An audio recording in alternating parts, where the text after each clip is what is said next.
아우슈비츠의 참혹한 가스실에서 살아남은 수많은 유태인 중 기적적으로 생명을 건진 아버지와 아들이 있었습니다.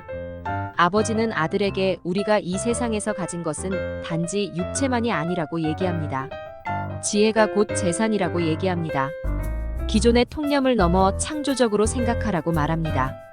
세상 사람들이 1 더하기 1은 2라고 할 때 우리는 그 이상의 가능성을 염두에 두어야 한다.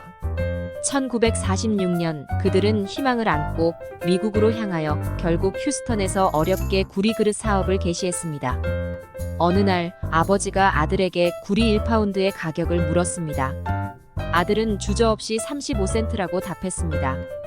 그러자 아버지는 아들에게 이렇게 말했습니다. 맞다.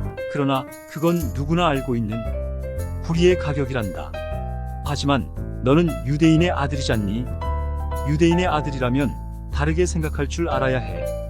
그 가치는 35센트가 아닌 3달러 50센트라고 말할 수 있어야 해. 구리 1파운드를 문고리로 만들어 보면 그 가치의 변화를 이해하게 될 것이다. 그 후 세월이 흐른 뒤 아버지는 돌아가셨습니다.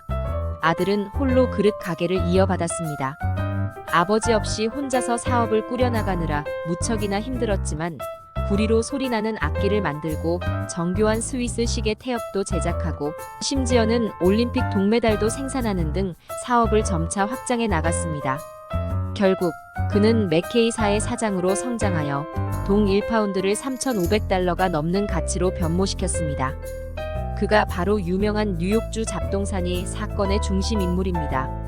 1974년 미국 정부는 자유의 여신상, 보수 작업으로 인해 발생한 고철 쓰레기를 처리할 업체를 찾지 못하고 있었습니다.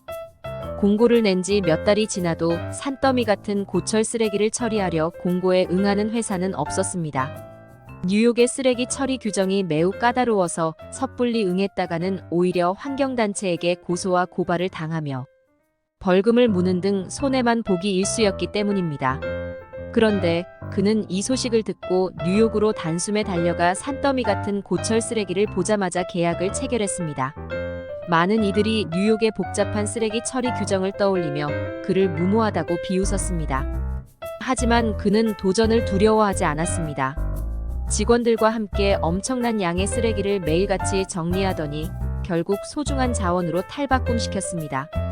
녹인 쇠조각으로 작은 자유의 여신상을 만들고 뉴욕 광장의 열쇠를 제작했습니다.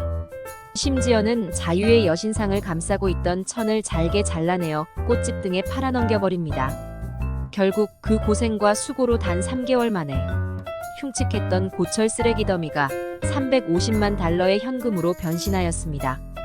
이는 1파운드당 10,000배에 달하는 수익을 얻은 것과 마찬가지입니다. 이 이야기를 통해 우리는 지혜가 쓰레기조차 거대한 부로 변모시킬 수 있는 힘을 지녔음을 알 수 있습니다. 지혜는 미지의 것까지 창조해낼 수 있는 반면 재물은 그렇지 못합니다. 지혜는 재물로 전환될 수 있으나 재물로서 지혜를 얻을 순 없지요. 결국 이 이야기는 지혜가 진정한 재산임을 보여줍니다. 육체적 자산이나 금전적 가치는 사라질 수 있지만 지혜는 상황을 변화시키고 더 큰 가치를 창출할 수 있는 무한한 가능성을 갖고 있습니다. 생각의 전환과 창의적 접근을 통해 불가능해 보이던 것들이 가능해지는 것입니다. 이것이 바로 지혜의 힘이죠. 지혜를 키우고 발전시키면서 우리는 자신과 사회의 긍정적인 변화를 이끌어낼 수 있습니다. 지혜가 진정한 재산이자 미래를 향한 열쇠입니다.